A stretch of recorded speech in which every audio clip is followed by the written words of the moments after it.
We're back with the question and answer session, or it has become known as the After Dark session, where we answer your questions from chat. So if you are here live on Twitch or YouTube, make sure you check out. If you have a question, put in brackets question and then ask your question, and the bot will pick it up. YouTube or Twitch, doesn't matter, it'll pick it up. And if you want to join us live, make sure to check us out live on twitch.tv/theastropub and youtube.com/@the Podcast on Saturdays at 4 p.m. Eastern, 1 p.m. Pacific. I will be here next week, but I'll be here the week after that. Next week, I won't be here next week because I'll be at Quantum Vegas, which you can check out at quantumvegas.space. But if you want to know the context, if you're watching this well after the fact in the recording of what we were talking about before, I'm here with Red Monster, Captain MD, and Ferrister. We were talking about the state of industry in Star Citizen currently, what it is currently, the goods, the bads, and the hope for the future. With that being said, let's move on to the first questions. We've got a lot of questions. I'll have to pause that here in a moment. First question is from Gin and Tonic, who asks, why the fortune hate? I prefer it. Is it just that most people are hung up on the AUEC per hour as their primary metric? I know people who don't like the aesthetic. Yeah. I don't know about, hasn't it been changed as well to be a little bit more efficient than the Vulture? Yeah, I'll weigh in because I've been one of the people that's really been dumping on it pretty hard. And number one, I've been pretty well known that I just think misc ships as an aesthetic are pretty ugly. So when the Fortune came out, I thought, okay, like a revamped Prospector that does half as much as what the Vulture does. It had one salvage beam that really basically ran at the same speed as the Vultures, but the Vulture had two. So for two ships that were identically priced, you have one that seemed to do it at half of the speed than the other. Now, with 4.2, they had some big updates for the efficiency, so now it's a little bit better balanced. The real trade-off was that the way that the Fortune is able to kind of auto dispense with the packages on the outside made it easier to offload and kind of transfer. But moving things into an interior cargo was a lot more convoluted. The Vulture just having a little bit better utility, and realistically, it did come down to AUEC per hour for two ships that were pitched at identical pledge prices. That one did it like half as fast. It's kind of like to me the Rock versus the Rock DS. Mm-hmm. That why would you take two people's time to do what one person can do elsewhere? So I always thought of it as like just a Vulture for people who don't like a Drake aesthetic. That's what I thought it was. So, Ferrister, and Captain, any other thoughts? I don't. You first, Ferrister. Go on, please. Let's go, Captain, then Ferrister. All right. So I would say I personally love the Fortune specifically for the purpose of ship munching, because with the Fortune, or with ship munching, I should say specifically, ship munching is something that you get a lot of cargo in a short amount of time. With the Vulture, once the depot stops is full, you got to stop what you're doing, get up and offload, and then get back to work. With the Fortune, you have the luxury of breaking down like 2 12, 13 SCU pieces, and in between the two, the first set of boxes will just pump out, and then you just fill the hopper again, never having to leave your pilot seat, and you've got whoop-de-doo in 3 minutes. You've got 27 SCU of construction materials. You can head back. So that's my personal favorite trade of the Fortune. I just got the Wicklow version last week. Okay. Ferrister? So I don't hate the Fortune. I toyed with the idea of switching to the Fortune as my primary salvage ship, and I didn't for two reasons. The first is how it flies. I actually prefer how the Vulture flies compared to the Fortune. I feel like the Fortune is harder work, especially when you're traveling longer distances than perhaps you would do when you're doing surface mining. And the second is the real selling point for me of the Fortune is that automatic cargo crate loading. I think that is an incredible quality of life feature for smaller salvage trips. I tend to do salvaging in much bigger trips, so I'll take out a Polaris or an Idris, throw a ship on it, and then use the mothership to store the RMC when I'm out and about. And that mitigates the advantage that the Fortune brings, because essentially it's a minor convenience, but I'm going to have to move those crates anyway, and I'm going to be spending a lot of time moving crates anyway. So for me, I think the Fortune has a place. I can absolutely see it as being a useful ship for somebody who wants to be out and about. I also think in some group scenarios, I would probably use the Fortune over the Vulture, in particular where you've got maybe a smaller cargo ship with a tractor beam on it. Being able to grab those crates directly off the exterior of a ship can be very, very helpful. So I don't hate on it. As a solo salvager, I would tend to use the Vulture for those reasons that I've given. But if you paid me 10 million Alpha UEC and said switch, if you're listening, Misk, I'll take that Alpha UEC and I'll switch happily to the Fortune. And You're going to say I something did else, want Fred? to add, when the Fortune first came out, I didn't see it having a place in my hangar. Even though I'm an industrial specialist, I make content based on it. We had the giveaway ship I was provided. I gave it a run, but I did not like it as far as the aspect. I preferred the Vulture over that. But with the recent changes on the efficiency and the speed to balance it out, while it may not be my go-to salvaging vehicle, I did end up making that part of my fleet, just so that I can continue to compare and contrast versus the rest. So definitely bumped its way up as far as overall respectability for a vehicle. So The reason why I don't like the Fortune is because I'm a Drake fanboy, and Drake ride or die. I have this within arm's reach for a reason. So, But it's funny, Ferrister, you brought something up, which I want to add a little bit to, and I'll ask you this as well, specifically, Ferrister, and then the rest of y'all. Do you think there's a place for an industrial mothership? You mean the Kraken? Do you think it's just the Kraken, though, or do you? Because No, the Kraken, I don't think it is just the Kraken. I think no and yes. It's a complicated question. So I think some of the advantages of the larger ships in Star Citizen. So I talked about Polaris and Idris because they are examples of the larger ships. Before they came along, 890 Jump was that ship. I think the advantage of those ships isn't that they are one-trick ponies, is that you can do lots of different things with them.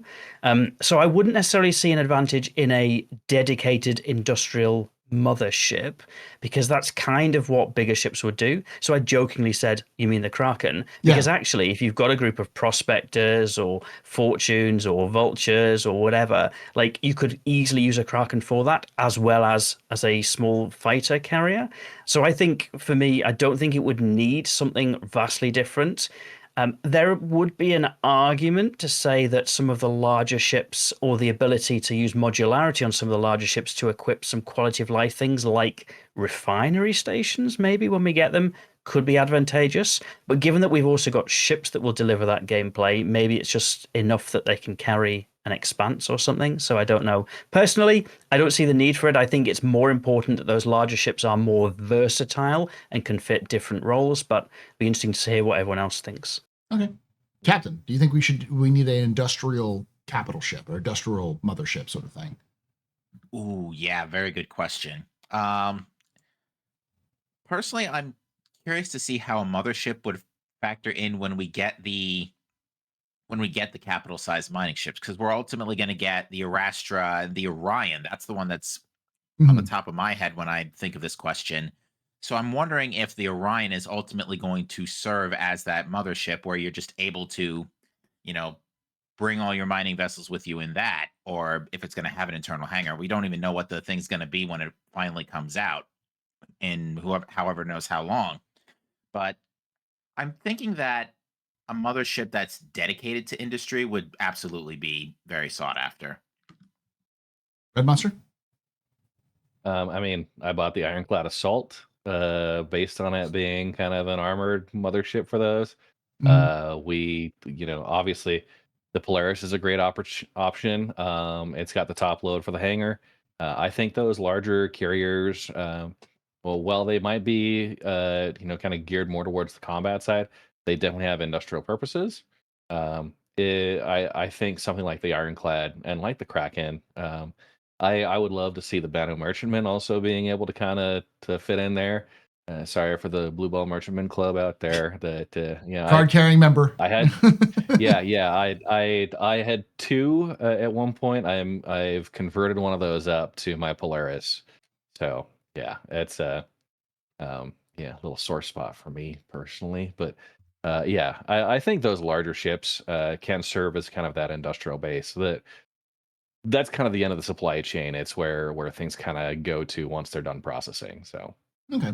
Yeah, I only asked because when you brought up your use of the mothership, Ferrister, I remember last week we were talking, and Darionator talked about how he wants a civilian Polaris, a Polaris that is not a military focus, but more civilian sort of jack of all trades, master of none sort of approach. And so I was like, oh, it's interesting because like the Kraken, as I would also think that of that like the first time I saw the Kraken, I'm like, this is going to be the best mining ship in the whole game because you can store like so many different mining vessels on it and be able to store so much mining cargo on that thing, even if you can't refine. You can even put an expanse on that thing and then refine it. But I was just like the idea of an industrial mothership or industrial capital ship, which I guess also could technically be the Endeavor because if it's all of its little bips and bobs on it, they could do that. But that's like I think you could make that argument for the Endeavour or the Pioneer or the 890 Jump. I think we have civilian huge ships. I guess where I'm coming from is if we had something that was purely industrial, it would feel like very much a one-trick pony. Whereas I think actually, to Red Monster's point, some of the strength of some of these ships is how people use them in ways that perhaps there was not written on the label, like getting the Iron Chad to do kind of that stuff. Maybe a Liberator is going to do that kind of stuff. Like those sort of uses of ships that aren't necessarily designed for that purpose, but would work quite well. That sits better with me than perhaps having something that artificially limits itself. Okay. Yeah. And if you look at what's going on right now, people are taking like a C2 and you can park the Golem inside the C2 with spare ore pods for it. Right. And go out and just haul out in the belt. Ignore Quantinium because it's not going to be stable enough for you to run. But just doing large scale mining out in the belt with a C2 as the carrier.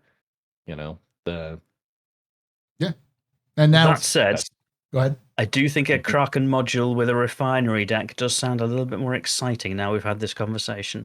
I do think that this is the kind of conversation that CIG might have on their own as well, because since the Idris came out with its different kits, I personally wouldn't be surprised if CIG ended up doing similar style with like a modular room inside the Kraken, which can be swapped out for the like the Bazaar, like for the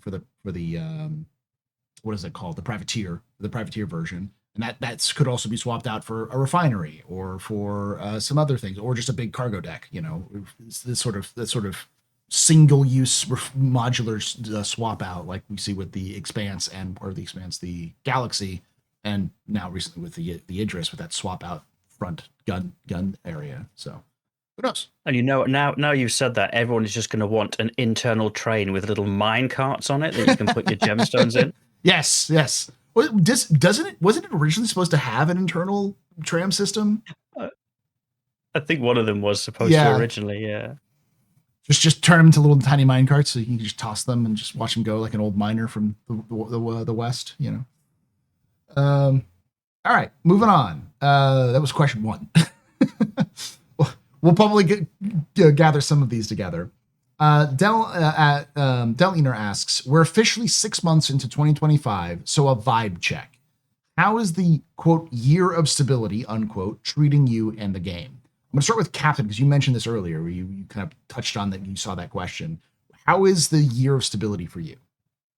So when it comes to stability in Star Citizen, for me, it ultimately comes down to how easily am I able to conduct business in Star Citizen, which as of this year, even since 4.0 came out with server meshing, I have found very less in the way of stuff that just stops everything and causes me to lose moves progress. Like the big one being like 30K. Mhm. Like the last time the last time I saw 30K in a proper 30K in Star Citizen is actually only like over the last couple of weeks, and our second record breaking session had a proper 30K in it too, where the whole shard got booted. But other than that, like server instability has been very rare. What I think the bigger issue that I have with when it comes to Year of Stability is there are still a lot of major, while we've been able to work around the majority of the issues at this point, and the servers have been not nearly as discombobulated as they were in, I mean, everybody remembers 318. I feel like that's like night and day at this point. But we still have busted freight elevators. We still have freight elevators in our normal hangars in space where pieces of the cargo grid are still missing. This has been a problem since they debuted in 324. So there's a lot of, and going back, and it's caused industry hiccups too, because when we were offloading all of our salvage the other day, Red, you and I can attest, we've seen this firsthand. We're still having buggy cargo grids that's causing stuff to causing us to work around it. And we don't want the game to be entirely of workarounds, right? We would rather everything work as intended, and preferably in one shot. I know that's a long shot, but we're in a sort of weird scenario where the servers are certainly a lot better, but there are still a lot of like long-standing bugs that need to be patched out. Red, your thoughts? You're so far, and someone's corrected it in chat. Apparently, this is one of those things that's important because the community sometimes will take a word and then turn it into something else. Because apparently, it was never described as the year of stability; it was described as the year of playability more than stability. But we just sort of stability is one of the hallmarks of it to make for like Yeah. 30Ks and stuff like that. So. But in general, your experiences Performance, with this change. like server performance has been, I think, improved. Like nothing is ever going to top the nightmare that 318 was. Performance for servers has been good. Very few server errors have happened, but to the aspect of playability, we've gotten a lot of improvements. Ore pods properly snapping to grids, stacking properly. We got a raft refit, so instead of having the 3 separate cargo lines that could just hold the 96 SCU, it got a huge boost there. Rafts we're is seeing the best cargo ship in the game. Oh, yeah, It right. is, like- It is. We have made it move, like we've made it an integral part of our logistics system with like these large scale mining operations. Because yeah, when you got a Quantanium rock that a mole's about to scoop, it can drop down, drop off 8 spare ore pods, pick up the 8 that are hot, and take them right to the refinery. Right. Everything else they can shuttle it up to like a whole C that we just have staging all of our stable ores. Yeah. That's all possible thanks to improvements in playability. Right. Because things are working better and more consistently now. Now, it's not perfect. And I heard the workaround word out there. I mean, we talk about this being workaround citizen a lot of times. I think we're seeing less workarounds, but it's not completely gone. Mhm. Playability wise, we've had multiple dynamic events. We've got the Hathor orbital laser platforms that I would say have a pretty good success rate now that they've been out. They've matured a little bit. You don't go find orbital laser platforms that are, bugged out with the battery compartments and stuff as often. They've worked on resetting that. I think they're doing the same with the Stormbreaker event. So these things they're pushing people into are seeing a lot better playability overall. Faster, your thoughts, your experience so far on the year of playability / stability. Yeah, I mean, I agree with a lot of what's been said. I've been around. My account is nearly 11 years old, so there are many people that have been around for longer. But I've been around with some challenging times, and I've been playing the game every week with very few problems.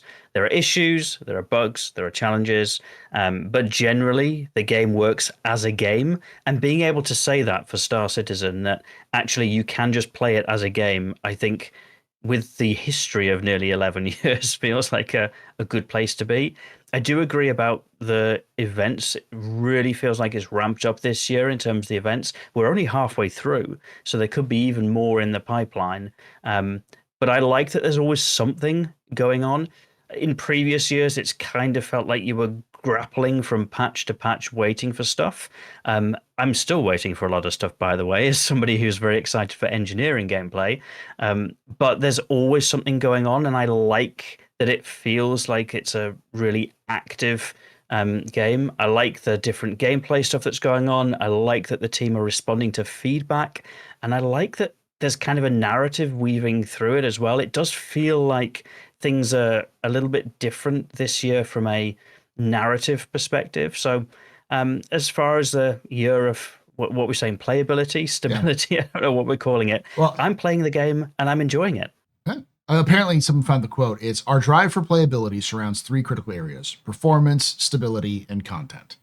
And I will say that those three, CIG's Benoit was not wrong when he said that. That seems to be the things that they care about. In my frustration, a little, I'm with Ferrister on this one. I'm looking forward to engineering, scanning, and more features. But CIG has definitely improved it. I have had one, I think maybe two proper 30K complete kick you out of the game, never come back sort of experiences in the last 6 months. Where that sounds awful for people who haven't been here as long as many of us have. Where it's like, no, that was like daily experience just 2 years ago. You would get at least 130K. And I can give a bit more to that. So I've recently been working on a new player guide, and I try and really explain that Star Citizen is not a finished article, it's not polished. And as part of that, I always say, and sometimes you get kicked off the server. And whenever I do that, I like to include a bit of video footage or a screenshot of when it happens. And I have been waiting for weeks and weeks and weeks to get this screenshot of the server is disconnected. And it finally happened a couple of weeks ago. So like, compared to how it was, I think, Red, you talked about 318. That is just leaps and bounds forward. Yeah, I mean, back then, if we could have not run our mining ops, like our current Sunday morning mining sessions, we could not run those in 318 or even 319 or 320 wasn't much better.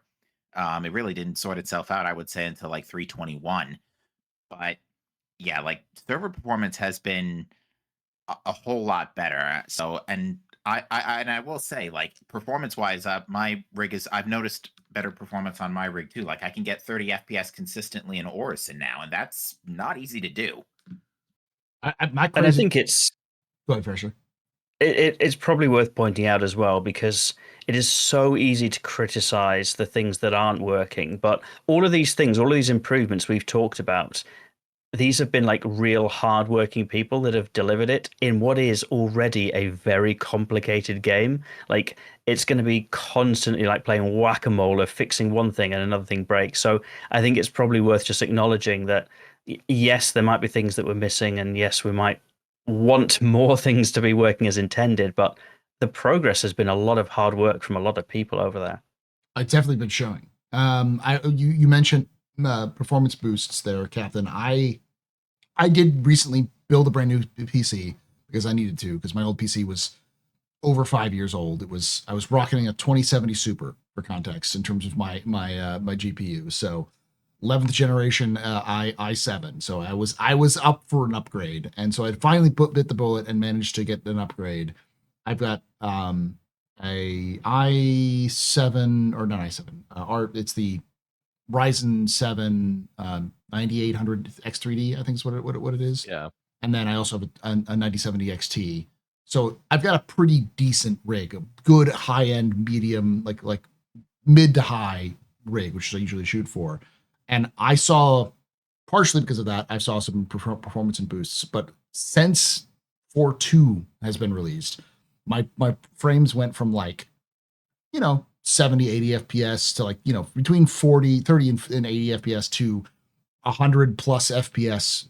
And outside of cities and in cities, it's been 40 to 60 consistently, unless there's something crazy going on. But that's been impressive in my experience in my many years. So I think, generally speaking, it has gotten better. I personally am a little frustrated because I want more features in, but I'm also not the kind of person who complained about all of the problems that were happening in the past, which were significant problems for people who wanted to play the game on a regular basis.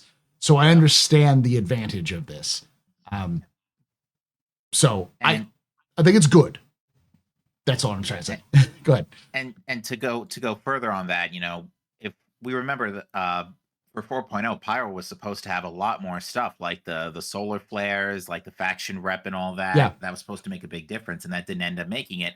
And given how good the game has been running, can you imagine how rocky 4.0 would have been had they tried to cram everything in again? Like imagine what would have happened had we had a repeat of 318. Like I shudder to imagine that. I'm very glad that's not the case. Yeah. I'm very glad I could say that's not the case for that matter.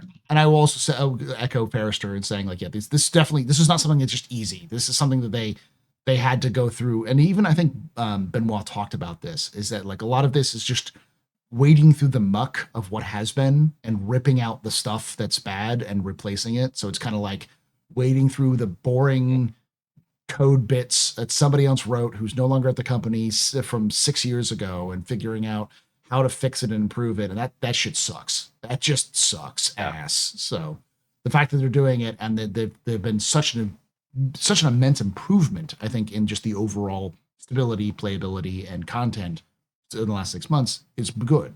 So, Red, you were going to say something else? I was just to Ferrister's point about waiting around for the 30K. I'm glad I'm not the only one waiting for specific gameplay items to capture. No, it's the difficulties of creating content in Star Citizen. I feel like that's a good problem to have. So, but yeah, I've had my fair share of the specific needs that you just can't quite get. So. Imagine waiting for something to go wrong. Usually that's easy. All right. Maverick69 asks, how big will we see the mining industry go with regards to asteroid sizes? There are some massive rocks floating around in the verse now that don't currently scan, etc. Go ahead. Yes. Yeah. Yeah. How big are we going to go? Yes. Yes. Let's I would love for them to use the Maelstrom system to bring in things like like a comet that is hundreds of kilometers across that people can go out, break chunks off of, process, head back, give us some type of transient event like that would be, on that scale. I know the Maelstrom system was talked about for destructible environments. Maybe that's something that it gets incorporated with larger scale asteroids like that. I would say that's a perfect place for an Orion to pop in and earn its keep. So, how big? Yes. I don't think there's a big enough option. I think the key for that is server meshing. Dynamic server meshing will allow for those sorts of things where they can just be like, oh yeah, we want to spawn like a giant, Earth killing, dino killing size asteroid, which you can mine in this asteroid belt.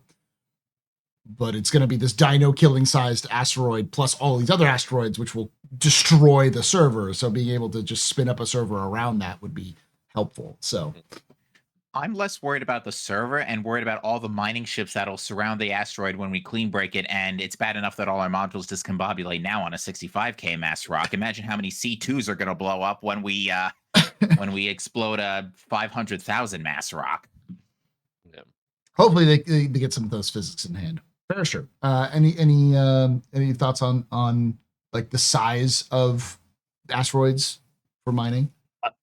I think it's been said. I think as big as possible, and not just for asteroids, but potentially for surface mining, particularly as we get towards the road to 1.0. Big, please. Yeah. MPCDN asks, question: what are the challenges coming, or the changes coming to Salvage, and what is still needed? We do know for sure that Salvage is going to likely involve multiple stages. So like what we have right now is what it's going to be.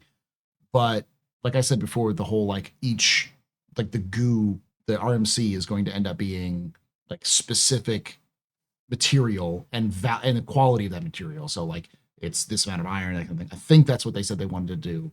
And then on top of that, it's going to have a quality. So if you ripped it off of a Drake ship, it's going to be the cheapest bargain of the barrel, lowest quality you can get. But if you're going off like an 890 jump, it's going to be much higher value and so on and so forth. But like, I don't know, is there any other major changes coming in the short term? Resource siphoning, so like fuel Yeah. and atmosphere, like that's what was kind of earlier committed.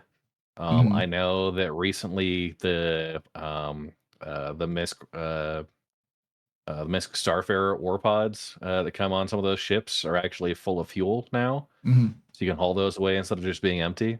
That's maybe a nod in the right direction. But yeah, getting in and the component salvage is kind of there, but I feel like could do better.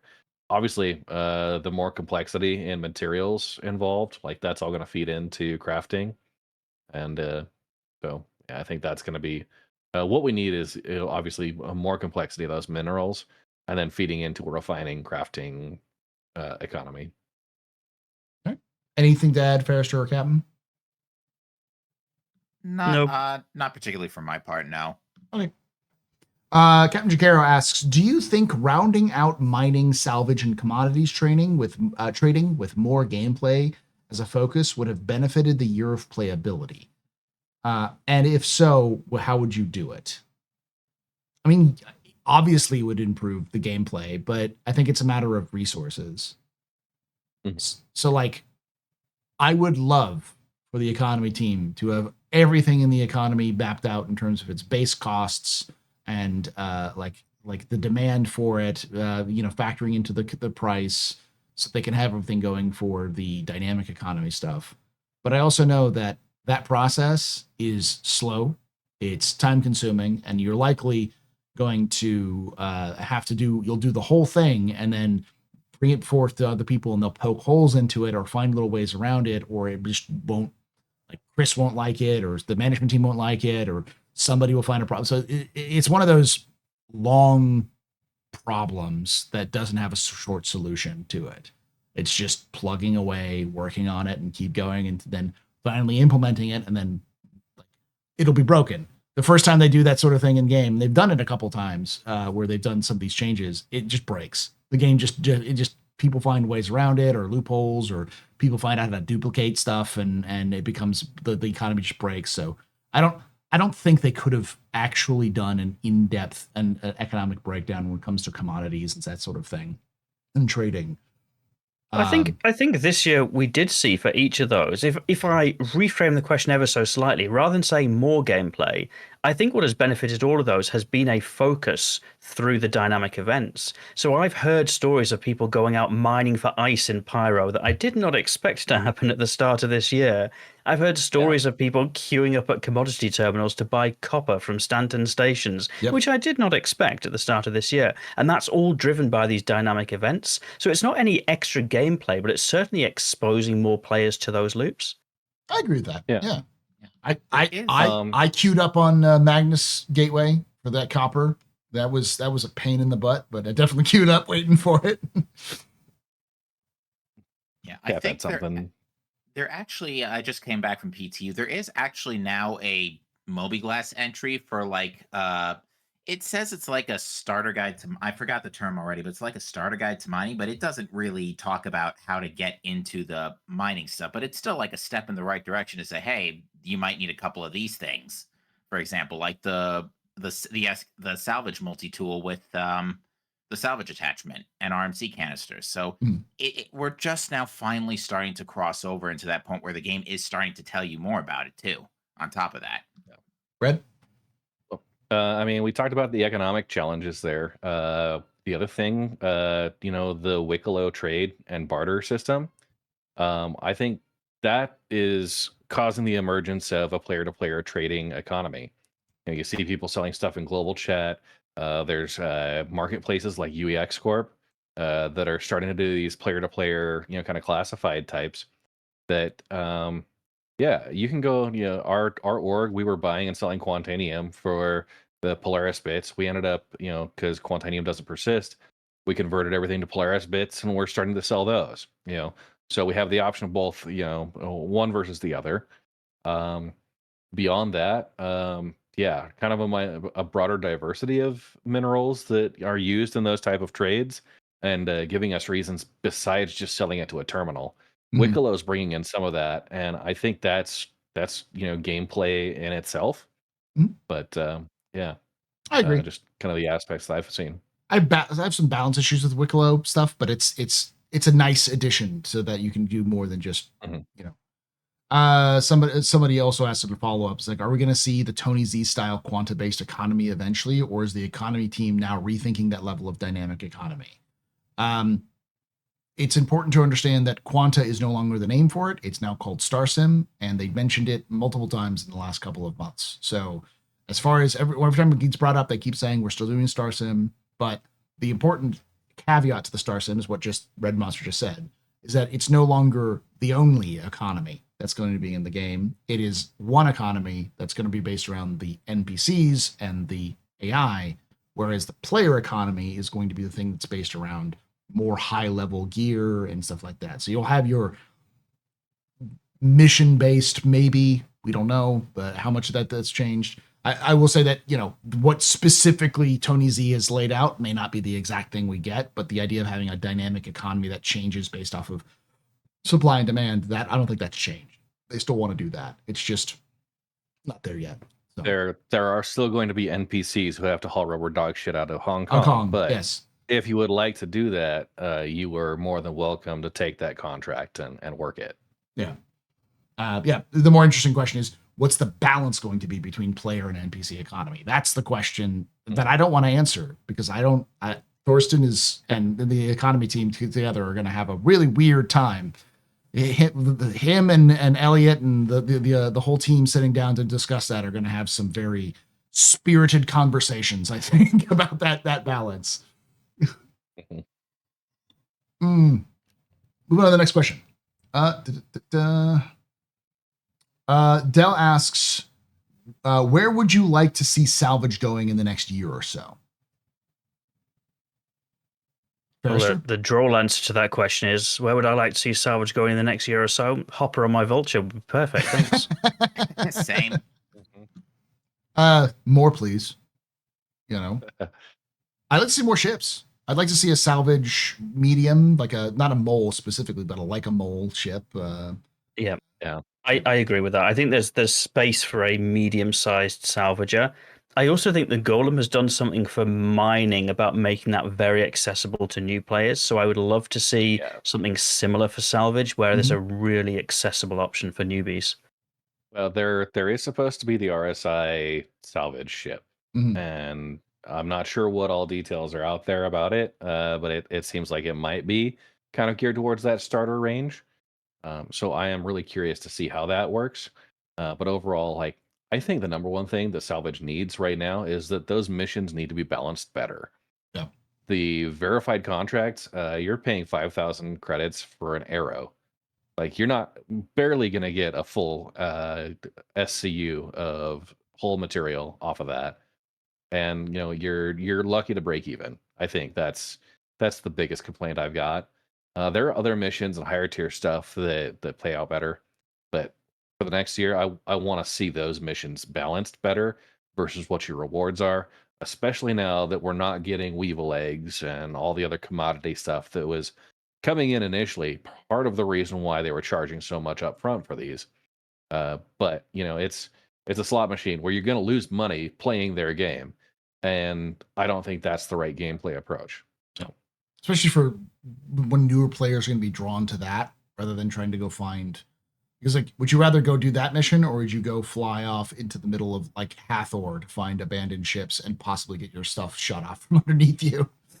Someone asks, Onikaji asked, do we not consider this the Misk salvage ship, the Fortune, to be the equivalent of the Golem? No, because it's $160, whereas the Golem is 65. So it's that price range in terms of intro. Like it's Yeah, the I'm I'm not paying that much for like the Diablo 4 collector's edition, season passes for the next 5 years. Yeah. Like I'm not gonna spend the money on that. Like why would I spend that on the entry level salvage vehicle? It was salvage, That's basically pay gated behind like several $100s. It seems like a very bad move. So, But Yeah, on that that's- topic, I do think looking at some of the pricing again is probably important.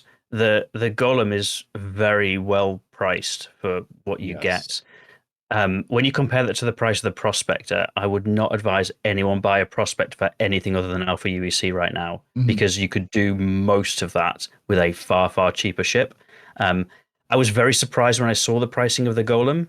Very happily surprised, Same. but I think it does Yeah. make life difficult for the Prospector. Yeah, Yeah. it does. And I know that's a conversation I've heard a lot in my chat and in discussions in the Star Citizen community. Is like, does the Golem make the Prospector superfluous? And I don't think it does. I think the Prospector will eventually get more value to it as it goes up tier 2. So It has its perks. Going up to the 48 SCU capacity when you switch out the Argo Ore Pods is a small step in the right direction. I know with the Ultra capacity you could get up to 96 SCU, and yeah, the way that worked, it was kind of a janky kind of process to do that. But I think that was, people saw the Prospector really well balanced when it was at 96 SCU, but the way you accomplish that was by, probably Bug. really just, yeah, it was a bug, right? I would describe it more as like an oversight. Like, I don't think they meant to have the pucks be swap outable with regular Argo pods. I think that was Right. just more of an oversight than a bug. Mhm. It was a fun it was a fun oversight, but even then, I think the Prospector also still gets more points for flexibility, because Yeah. with the Golem, you're locked into the Pitman laser, which, while it's a good laser, it has some really wonky debuffs. With the Prospector, you can like slap on a Helix, and the only debuff you get is the lower charge window. Other than that, you don't get the resistance increase, the instability increase, or the charge rate increase. Oh, don't get me wrong. I think the Prospector is the better ship. I really like the Prospector. I still fly Prospector because I have one. I just don't think it's twice the price as good. Yeah. Of cash, cold hard, spendy cash. Yeah. Yeah. Especially since you can. I don't. Agreed. You might be able to rent a Prospector. You used to be able to. You can, You are able yeah. to. Yeah. And So you can change things out now that you've got the component swapping with tractor beams. So you're not fixed into that loadout either. But if you're renting a Prospector rather than buying it, are you really going to be buying the lasers and stuff to use? it's true. Right. But I mean, at the same time, that it lets you try it out more. So if you're like, I'd like to see the more flexible, flexible approach. Oh, look, this is nice. So, and it makes it a lot easier as a guide in. It makes it more gamey, which is also good because it allows for more slow acceleration for someone to go, I like mining in this mining ship, to I want to know all of the different add-ons that I can use and the specific rocks that devices we can use to break the rocks and all that whole rabbit hole is completely different from Baby's first mining ship. So Yeah. all right, next question. And this is going to be specifically for well, we'll do it for everybody, but I'm going to start with Red Monster this one. Gin and Tonic asks, what's your expectations for vein or ground mining? I think we're going to have quality aspects already brought in. I hope that if it's something where you've got a fracture, a process there, you'll be able to scan for higher quality pockets to focus on first and have some, a little bit of delineation there.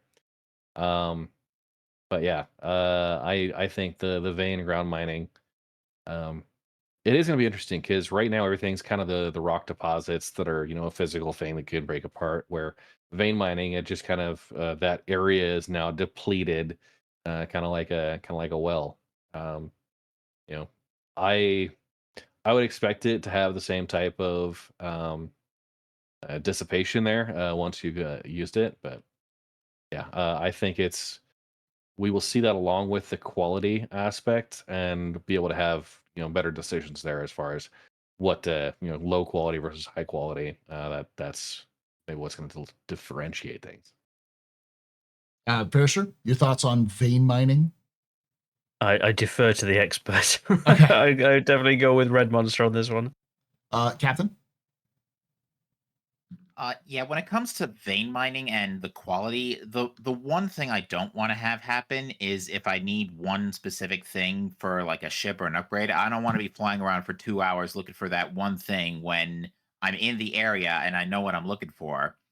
Because we had the same problem in Elite Dangerous for a while where trying to get certain high grade materials was in some cases almost impossible because not only did the star system need to be in the correct economic state, but also the game needed to drop the signal source and it needed to stay on screen and it needed to appear in a way that you could catch it in time. It's much less of a big deal now, but the concept and the thing at the time that was rubbing me the wrong way is like, I'm in the area, I'm doing what the game wants me to do. Give me the item, please. I got things to do with my day. Mhm. That's what I don't want to see with vein mining. But other than that, I'm looking forward to it. Personally, I see something, and I want to make this very clear because I think some people believe that we're going to see like Minecraft or something like where you can just like deform an entire landscape for vein mining. I do not think we're going to see that at all. I think we're going to see you can tip your prospector's laser down and you go beam straight into the ground instead of drills, or like what they have with the Pioneer, which is like the legs will, when they come down, they will actually be the mining. They'll have mining drills built into it. I like to think of it like if you've played Kerbal Space Program, the in situ mining in Kerbal Space Program is just scan the surface, find where the deposits are, land, deploy your mining drills, and then it'll just have a little fun animation, and then your ore bags start filling up. It's pretty much it. Yeah, and it's going to run that way because Star Citizen planets and surfaces are not voxel based. Yeah. There's not going to be any deformation there. And we'll just, Kerbal Space Program is the example I have for, kind of the way that subsurface type deposit might look. Fisher, you say something? I'm now thinking I've definitely amongst my people here talking about KSP. Absolutely love that one. Yeah. But I think the other one, as well as the ships, is there's potentially going to be a link in there to bases and some fabricated constructions that you can put down for a longer period of time. Yeah, for like longer periods and better refine, maybe being able to go deeper, thus you can get better quality rather than the subsurface stuff, Yeah. You know what game had a real interesting way of handling like mining inside inside something like, let's say we do put the drills in and it starts a mini game. I would like something similar to, does anybody remember Galaxy on Fire 2 for iOS? No. Fair. It's a bit of an older game, but how that one worked is you had to keep a constantly moving crosshair in the center, and the crosshair was constantly jittering around. And the more you kept it in the center of the crosshair, the more the yield. I think I would like something similar to that. Yeah, some management rather than just pure passive. Right. Some gameplay attached to it, because like I said, I want to be kept busy. I don't want to be idling waiting for my things to happen. I want to play the game and enjoy it. Yeah. If that makes any sense. This is a gimme for you there, Red Monster. Gin and Tonic asks, have anyone have any good tutorials for people that haven't mined or salvaged in a long time and have totally lost their mojo? Yeah. I have been making my definitive mining tutorial series playlist. There's 5 in the core series. The Mining 101, surveying, gemstone mining, those are done and published. I've got a playlist with those. I have the ore mining tutorial, which was like the real big one. I actually we were talking about this before the show. I just finished the narration recording. I got to go through editing and stuff there. So it's probably going to be early next week and sometime next week where I release that. And the last is like group mining tutorials. And then you're going to have to take all those videos and you put them into one massive video so people can watch the hour-long ultimate mining guide.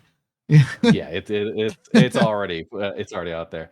I do have other like up-to-date mining stuff, but I actually do not have a recent salvage tutorial. Ferrister, is this something you've covered recently, I think? Because you've got some other guides as well.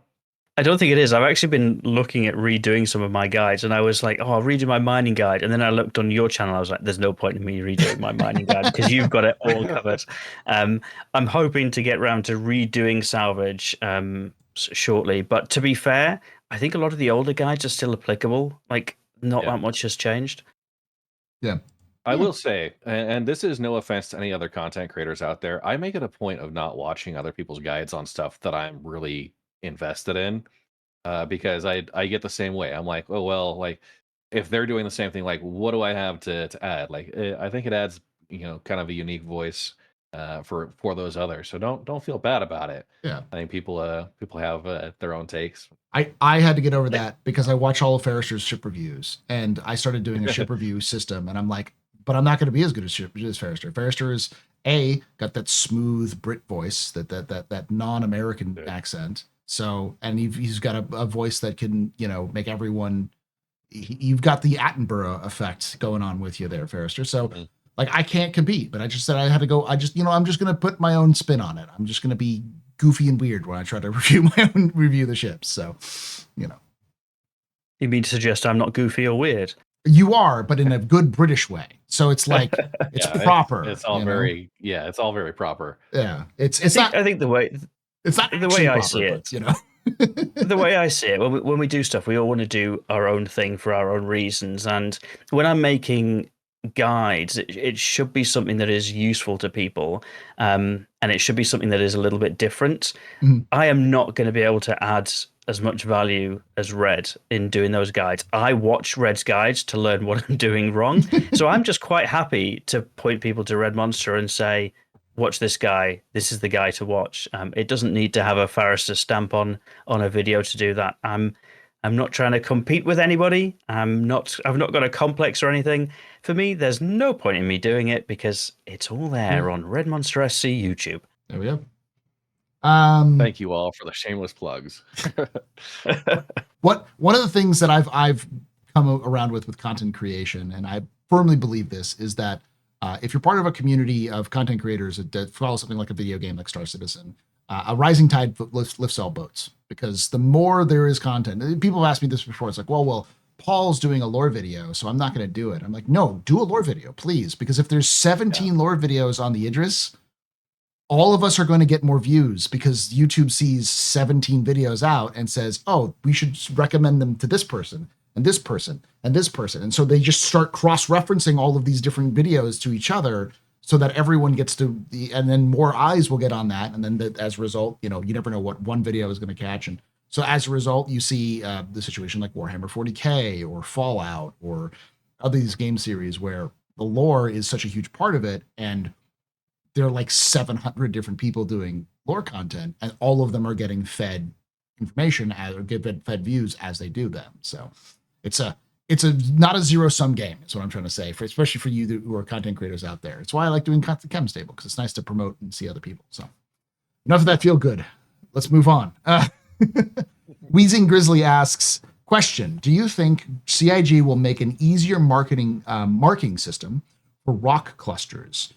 You've been mining, and then got full and had to return to a station. You know just where to make it easier.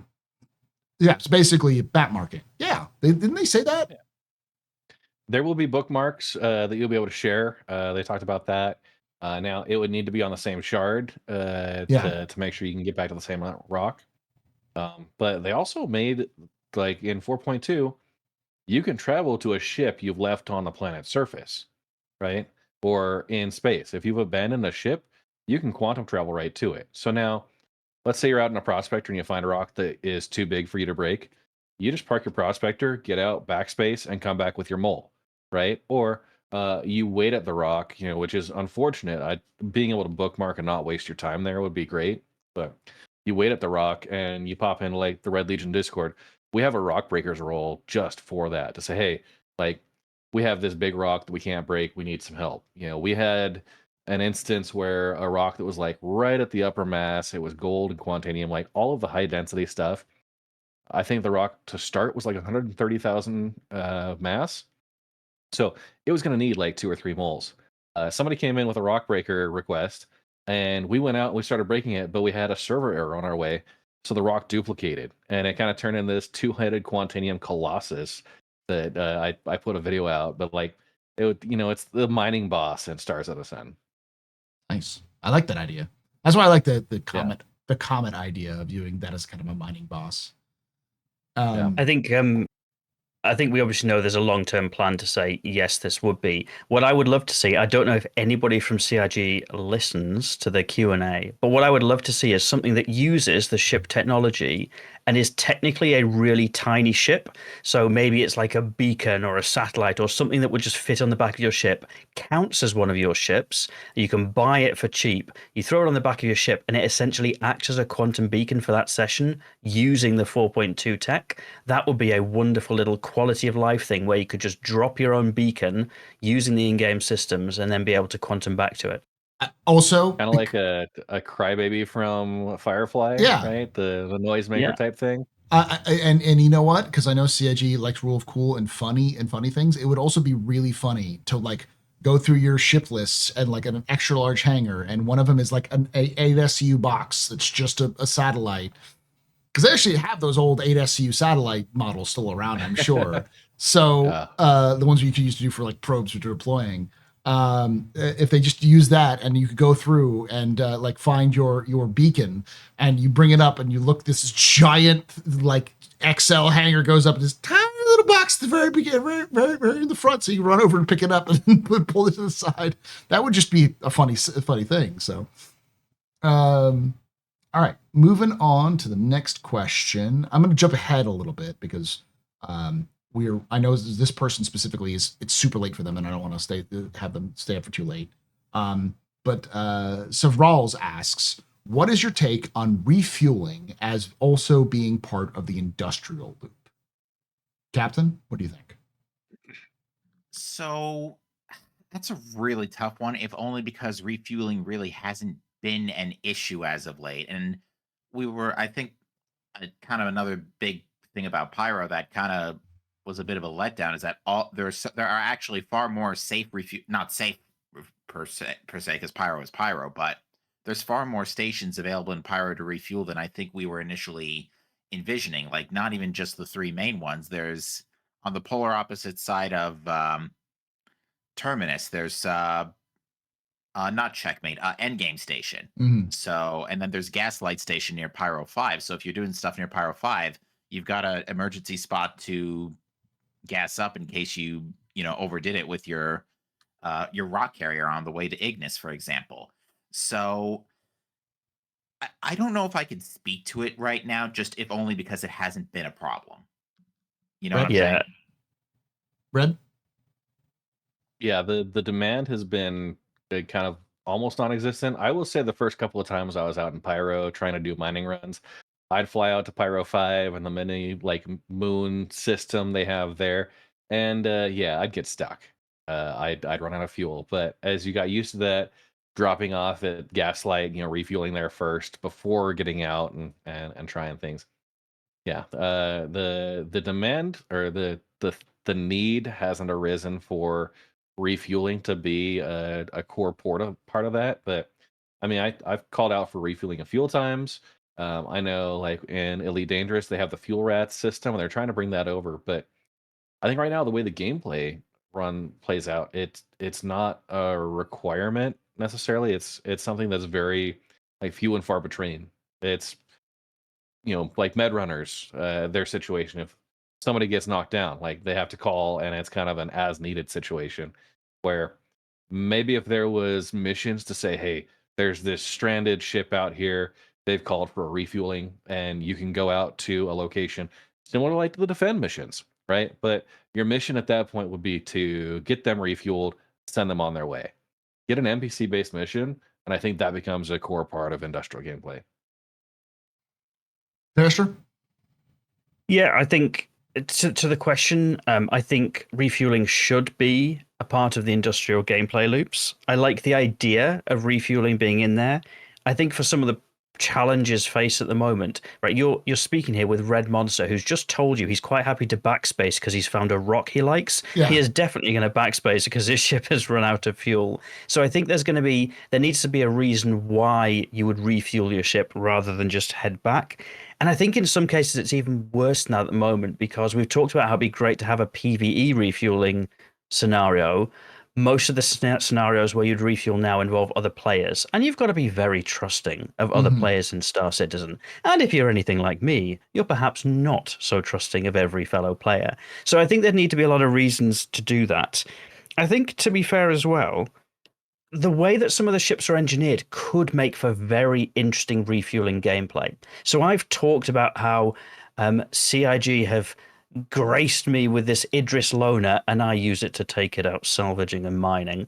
But most of the ships that I take out salvaging and mining have little fuel ports on them. And it would be wonderful if I had the option to buy an 8SCU hydrogen fuel container, put that on the side of the Idris, hook it up to the fuel port on the ship. That would be really meaningful gameplay for a solo player, but also for group play. You can just imagine an Idris deploying a fighter wing, and all of the fighters are out flying atmospheric flight, and they're burning a load of hydrogen fuel, and they come back to the carrier, and there's somebody there helping them reload some missiles and attaching the fuel scoop. That sort of thing could be really good fun, but at the moment there just isn't the reason to want to do it. Yeah, I mean, I reflect that. I think the biggest issue is there needs to be it actually needs to be a loop.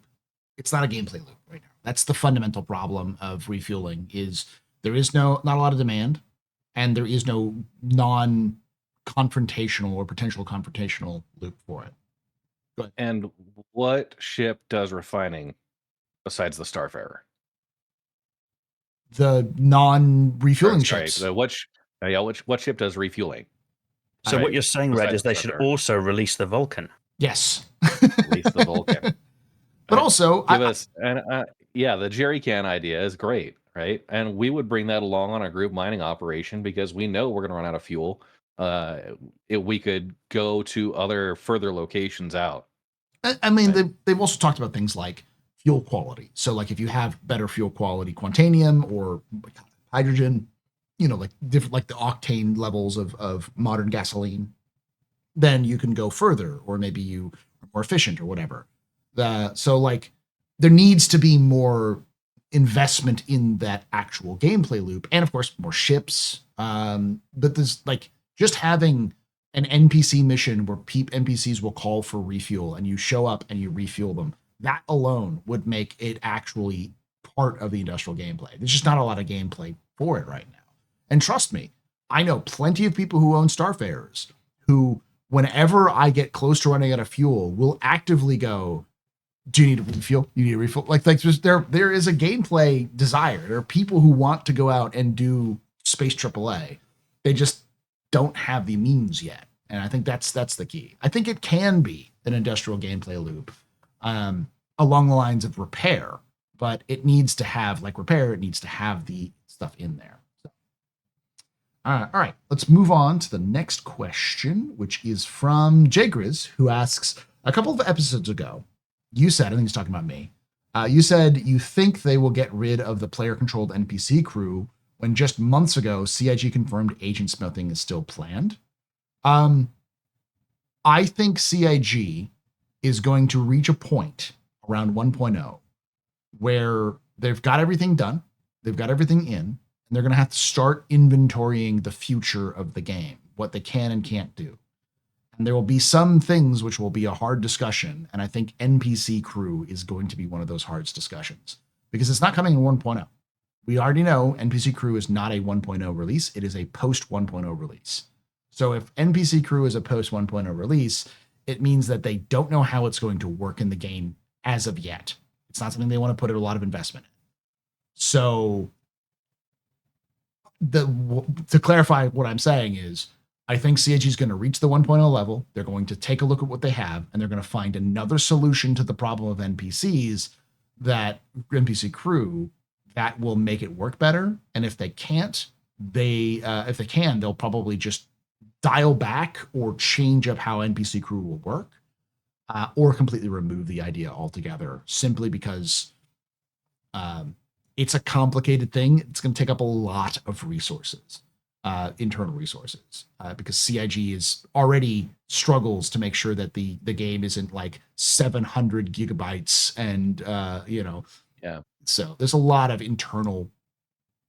I'm sure there's a lot of internal discussion, but there's also a lot of internal considerations when it comes. And I think Go ahead, Fraser. I think it's very problematic as well. So if you go to Reddit right now and ask the question, will multi-crew be affected by NPC gameplay and is this good for the game? Like, you will get a lot of very strong opinions on either side. I think it's in the interests of CIG to really figure this stuff out before saying yes or no, or this is how it's going to work. Done well, NPC crew could be an interesting addition to the game. Done badly, it could be the death knell for actual reasons to go out and multi-crew. Equally, tell everybody, hey, we've just taken out NPC crew and there is going to be an uproar. So I think it needs very, very careful thought. I would much rather see them taking the time, getting the design right, and in a way that they can explain to the player base before going further with it. That's my take. And the reason why I think they're going to reach that point is simply because of just resources. Someone else said, so we're not going to get passenger gameplay. A NPC walking onto your ship and sitting down is a lot different from an NPC fixing your ship. Yeah. So that keep that in mind. I'm not saying we're not going to see NPC passengers. I'm saying we're not going to see NPC crew members. Go ahead, Fred. Sorry. I was going to say, I mean, the NPCs aren't T-posing on chairs as much anymore. That's true. But they are still cowering in fear anytime, players walk around and scattering, so there's some weirdness with the NPC behaviors that I think needs to be addressed before I'm going to put the trust in them to keep my ship flying. So, I mean, to be fair, you have met us as players, how crazy we are. We are all murder hobos. So I would 100%. I would also run in fear if I saw a man dressed up in full armor, combat armor, traipsing through like my local gas station, like with an M60 strapped to his back. Like, yeah, I would probably be a little disturbed by that side as well. So what you're saying is NPCs are getting smarter. Yes. All right. Escape asks, what industry do you hope to see evolving, or what industry do you hope to see involving fauna? So animals and stuff like that. Cooking. Okay. Barrister? I'd like some I don't know, crafting recipes. This is a question that is going to trigger some PDSA types out there. I think there is not going to be a happy answer to this. Peaceful farming. Yeah. I don't know. Caring for animals. What do you want us to say? Medicine. We're gonna take animals. We're gonna kill them, and we're gonna turn them into drugs. That's the. I am not living. I am living up to my reputation this episode. That's all I'm gonna say. I tell you what. All right. Sidestep the fact that this is an industry Q&A. Space tourism. Come and visit the Stormwalt on Arizon, the city in the clouds.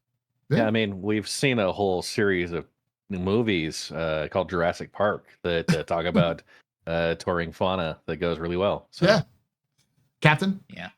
I'm more thinking something along the lines of how it works in No Man's Sky, where if you set up the right bait material, well, it's not even the right bait materials, it's just one specific item.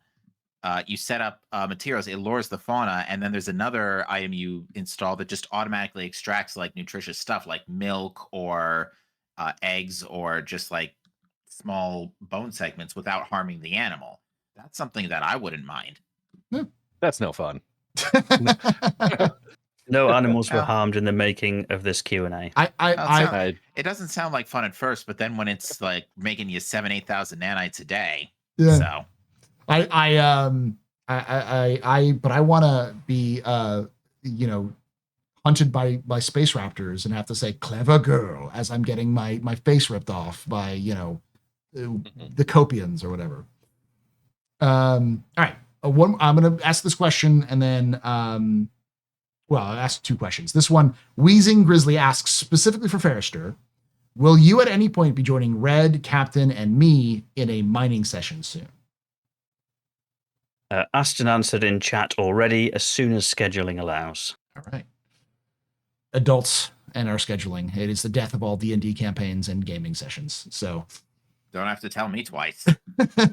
I'm a part-time worker, so my schedule's extremely erratic right now. Steve the Dancer asks, do you feel materials as a person chooses to not refine should be sold as a commodity sold at the admin office. So basically, if you don't refine something, should you just be able to sell it at an admin office? I mean, I'll be right the back in way 2 we've got it seconds. set up Go right ahead. now, the way it's set up right now, it's just kind of discarded. I think that material should go somewhere, and having it just disappear uh, isn't exactly fair. But like, obviously, if you're just refining it to pay for the gas money, that's it. I know, I think Captain. What? Go ahead. I don't know. I think that's a great point, right? So you go to your refinery deck, you've got two terminals, the one where you can just sell the raw ore without refining it, or the one where you refine it. It'd be great where instead of discarding it, the default option for stuff you don't refine is we'll sell it to the other terminal for you. Yeah.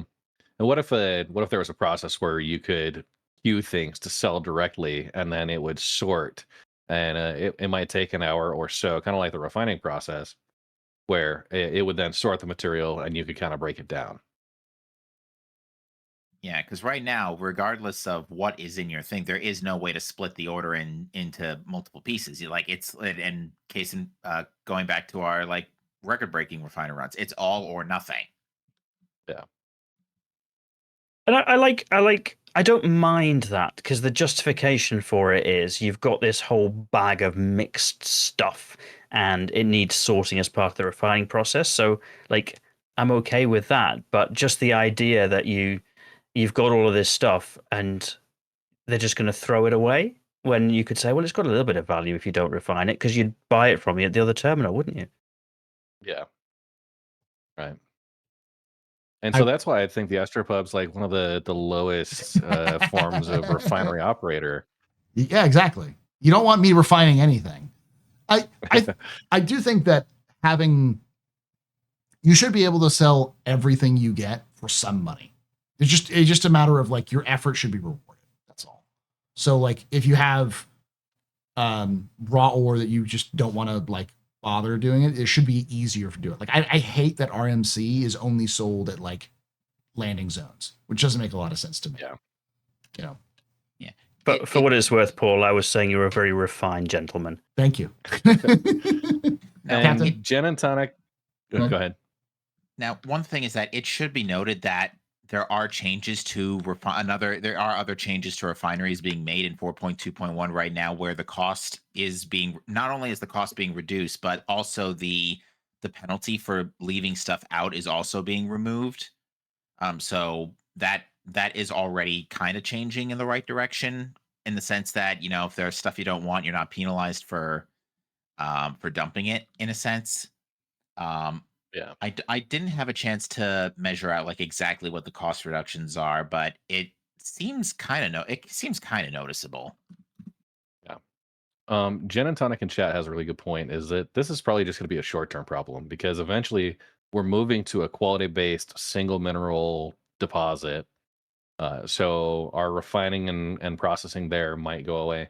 I need to look at the Star Citizen Live that they did this week because it did show an update to the inventory screen that looks like the commodities might be more like better grouped together. So you could have an inventory of raw ores that are kind of processed and sorted automatically potentially, but you know how that all plays together, I think, is going to be long term when we move to that quality based mineral. I think that's going to be the main thing, that it won't matter if you're not refining the materials. You're going to be working with individual materials to begin with. They have a search bar on it now. You can actually search for items. So nice. Basically, they're taking a lot of the stuff they learned from the freight elevators and using a lot of that stuff into the inventory system. So yeah. Wheezing Grizzly asks, how long do you think it'll be till crafting will be in game? Because I'm looking forward to it this much. I will start off by saying I made the call that I still thought that crafting would be done this year, but considering how the pacing they've taken, even up to fairly recently, considering the pacing they've taken in terms of what they're releasing, I am less likely. I do not believe we'll see crafting this year. I think the earliest we'll see it is sometime like March or June of next year, simply because it seems like they're still heavily focusing on the playability this year rather than risking anything to be added, because they have said in the monthly reports that they've finished crafting. They have the first versions. It's all developer UI. It's developer art, not final art, but like they have the systems working in the background. It's just not finished yet. So Yeah, I think for my part, I would like to see refinery gameplay, then crafting. Then that being said, I would love to see crafting, because anything that could get my salvage heads to, extract more stuff faster, or something that could get my helix to maybe not have as much of a charge window drain as it does currently. Like I would love that. I think We refining do. comes hand in hand with crafting, because it is you're inputting ingredients, converting it through some process, and outputting separate ingredients. You know, I think that with the crafting system, that's exactly what it is. Mhm. It's just on a variable recipe, right? You could We argue. do already have crafting in game. It's in the back of your vulture or your Yeah. reclaimer, right? It's at a very basic level, but the systems are there. I think the question is probably more about the more detailed Yeah. blueprints, schematics, crafting materials, etc. And I think, how long will it be? However long it takes. Yeah. You can argue that Wicklow is also sort of a form of crafting, although it's a kind of a very different ball game, and and that ball game is going to change in 4.2.1, because they're now getting rid of the RNG when it comes to what ships you get. Because like, for example, going back to the Fortune for a second, it took me 4 tries Yeah. for the tier 1 reward. That's a lot of script conversions and turning in only one at a time. But it seems like that's also being toned up in the way that, hey, you can go dump your stuff anywhere you want eventually. I don't think that's happening this patch, but now there's no RNG there won't be any RNG on the ships. Although apparently I'm told location, at least when it comes between the Fortune and the Intrepid. Now, my question is, how much easier would the whole Wicklow process be if there was actual crafting available? And all of those missions that he says, I need these items to craft a thing, if those can just become a crafting recipe instead of having to go through the mission system? Exactly. Like, is the mission system a band-aid right now because they couldn't get it working in crafting? And would that improve things? Because if I can go through and drop 2,000 SCU Quantanium into a crafter that then spits out the appropriate amount of Polaris bits, instead of having to do it like 24 SCU at a time, like that's a huge time saver and a big convenience factor. But like it relies on that crafting system rather than a mission system. Yeah. Well, I know that the purpose of Wicklow was more to give physical rewards for completing missions, because they just didn't have that system until Wicklow, and so that's it's sort of by accident also the crafting, because you can like craft by putting in materials and spitting out the result. But yeah, I'd like the idea of Wicklow also taking materials that you can craft and then put them in there, because I think that's also, when we move forward in Star Citizen, we see more stuff. I think we're going to definitely see a lot more utilization of crafting as part of a gameplay loop, because it's clear that they want to put a lot of stuff around it. So, yeah. Wheezing Grizzly asks, do you think they will set up livestock missions? I'm looking forward to farming too. I would love to see the Firefly episode where they had to move the cows. I'd love that. Put cows in your C2. But like even for live soil, right? Yeah. If someone wants to go farm on a planet, right? Do they have enough soil there? And is that something like shipping live soil is something that needs environmental protection, And I think that's an important consideration. Yeah, I could see it. Or even like one of my favorite stories in history is how in, I think it was the Pacific Northwest in the US, they wanted to reintroduce beavers into the Pacific Northwest, but they didn't know how to do it, because it was they're such a wide habitat, and it's very difficult to get into those remote regions. So they strapped parachutes to them and threw them out of plane. Didn't actually strap parachutes to a plane, but like they did the same thing with wolves recently, where they pair dropped wolves. What they did was they knocked them out and then they put them in a container that was like biodegradable, and then they dropped them out of a parachute in the container so that when they landed, it would open, and then they would be able to get out of the container, and then the rest of the stuff would degrade over time. There's a video that makes it on Reddit every now and then of them stocking fish in lakes, Yeah. up in like the high mountain by areas. shooting them. And Yeah. Just the plane's going across and it's just dumping the tank full of fish, and they're just airdropping from 100 feet up. Yeah. And they Yeah. more or less survive. So The crazy things you've learned after World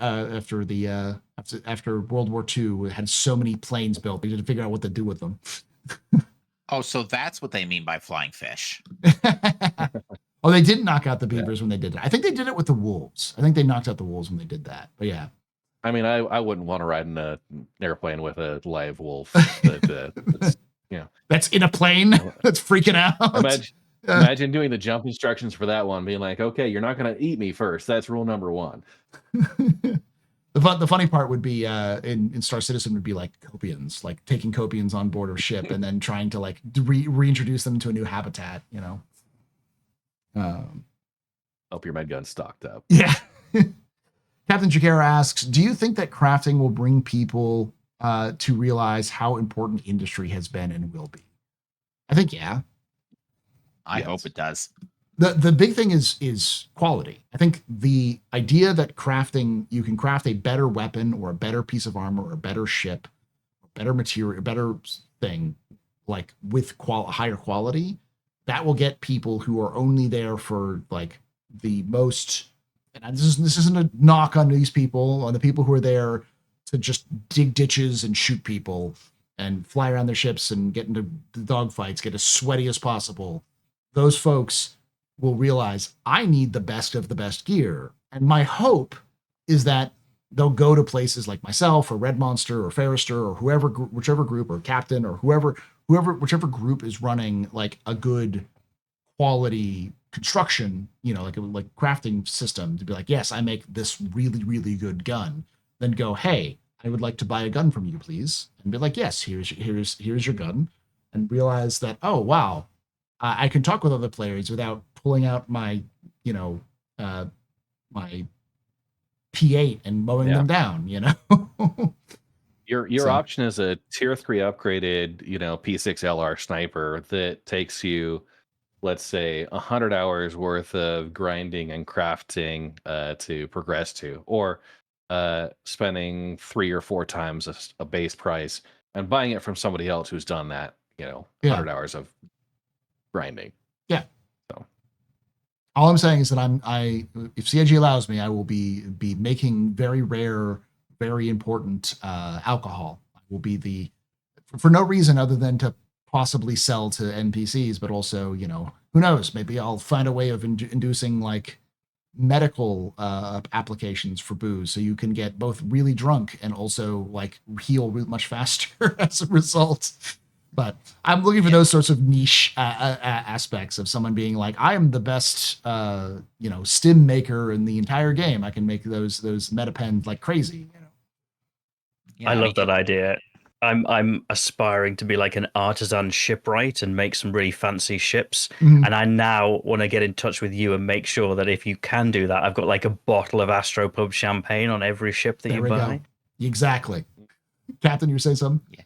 It basically comes down to, gamer like it when stat go up, like at its core. So if people are going to see that if crafting does a great job at making their stuff better, they're going to absolutely want to do it, especially if they want to, be ready for the next, major crisis, or when the Vanduul decide to invade again, or when we have our next alien crisis, or the next regen crisis, people are going to want to have all their stuff ready to be so that they can plow through it. Hopefully not too fast, because then CIG is going to have to pump out something else fast enough. But the prisoner says CIG has said in the past they don't want passive income. So what is the future of factories run by players? It ain't passive. You're going to either have to sell that to an NPC somewhere else, or other players have to show up. So I think I think for resources, like having like some resources be passively generated, like some of the basic crafting resources, isn't a big deal. I think it's more like you don't want to get it to the point where you literally just have to log in, grab your stuff, and then that's all she wrote, you Yeah. know? So I like the idea of like getting some of the basic stuff restocked. Like maybe passively you get the materials to make a couple of drinks so that way you can go out on an excursion for a few hours Yeah. in Like your a like gameplay a session. like a But water reclaimer or something like that. Yeah. something along that line, but not something that like take No Man's Sky for example, because they just updated the planetary settlement system where you could potentially produce some of the components to make like the most expensive commodity in the game over a couple of days. It's like I don't think Star Citizen is going to benefit from that. Bill. Fairster, what are your thoughts on passive income? Do you think that factories are going to become passive income for players? I don't think so. From the initial design that was explained to us last year, it seems like there's going to be active management involved in these things. It might be working while you log off, but you're not going to be able to leave it for weeks and weeks and weeks and not do anything. So I don't think it's going to be passive in that sense. Yeah. You'll have a 3-hour buffer, if you don't go in and change it every 3 hours or something. That's at least my understanding of what it looks like going forward. Yeah. They talked about having shops, but the shops were always were focused on player facing shops. So yeah, those shops are the inventory you've produced in an active play session. You're putting into a buffer there and saying, okay, here's what's available to sell. People come and buy from that inventory, and when it's sold out, you have to come and make more. Yeah. Through active gameplay, right? And that's kind of the only thing that kind of brings in that passive gameplay. But like for my org, like being resource driven, we would have an open order for all of the minerals that are going to be required for crafting and base building. If it's something that's common, we'll buy it, and we'll also have those available for sale. So doing a mineral trade there, maybe that turns into a passive income, or it's something that needs to be balanced and managed. But yeah, I think that's more or less based on how players are going to set up their shops. All right, so we've got a couple of questions left. We're at about an hour and a half, so I'm going to go through some of these a little bit more quickly. Question: do you think there should be a beacon for training new miners so players can be involved? Yes, they actually talked about that with at CitizenCon. I didn't realize they did, but they did talk about quite literally turning the guide system into a beacon system. So guide beacons are going to be a thing in the future. So, but it's a matter of the social system and that whole wish list thing that they showed, which we still have yet to see evolution on. So, let's go down. Any of you experienced the hacks and cheeks that are cropping up in online discussions? Personally, no. Same. I'm aware of a bunch of them, but I have not witnessed them personally. Pastor? Yeah. No, doesn't really impact what I do in game, so no. Red? I will say the Red Legion as an org started like a month ago with the player-to-player economy, trading Hathor gems, trading Polaris bits, and Quantanium. We've been using UEX, but those, like everything except the Quantanium, was something they could dupe with the most recent exploit. And duping Polaris bits makes Quantanium irrelevant. So, yeah, I mean, I've experienced it on the side that like my org is trying to kind of build up a treasury and be able to provide support for people like buying new ships. But the dupe market kind of killed any prices we had. And the result there, like we're sitting on a whole bunch of inventory. Not that we're poor, but at the same time, what we're stuck with right now is not an insignificant amount of minerals and gems, but we're now that the dupe issue has seemingly been patched out, we're waiting for the prices to recover. But And I assume, Red, when you say that, that's like with the recent hotfix that came out just before the weekend. So that did patch out the dupe. Yeah, I believe so. Interesting. Okay, I'm only just learning about that now. But yeah, I mean, most people didn't even know about it, right? The people that were watching marketplaces and stuff, there were groups teaching people how to do it and just saying it's fine as long as you give the stuff away for free. But like there is a player-driven economy that's impacted there. Same for things like the rare items that spawn. Like you can go buy an NN13 cannon, like you were talking about before, Yeah. or the Ace Pilot helmets. Like there's a player marketplace for all of those. But yeah, when Star Citizen can fix issues like that, for good, then we'll have a breathe a sigh of relief. But it's a risk if you're getting into a player-to-player trade type situation. So. All right, so next question is just for me. Bob Andy Wires says, is it possible to watch the whole VOD of this podcast if I don't catch it live without the Q&A being cut out? Yes. It is unlisted on this right now. So when this is over with, you can still go to my playlists, and under the playlists, there's like live broadcasts is one of the options. You can watch every single one. I unlist them because YouTube has a weird algorithm when it comes to live content. And so a lot of people will be funneled towards that live VOD rather than the video itself. And so then it won't promote the video itself if it's seeing that sort of thing. So I just unlist it because it allows for the algorithm to pick up these videos a little bit more. So, but you can still watch them live, and you can also watch them at least for, a couple of days on Twitch as well under the live videos that should be published there too. So. The next question is from Ghost Okami, who asks, is there a future where Mobiglass could have a tab similar to UEX that helps industry deep dive, get live updates, watch prices rise and fall, plan routes, track profits, etc.? Yes, they talked about that as an idea they want to do. So it's definitely a future for that.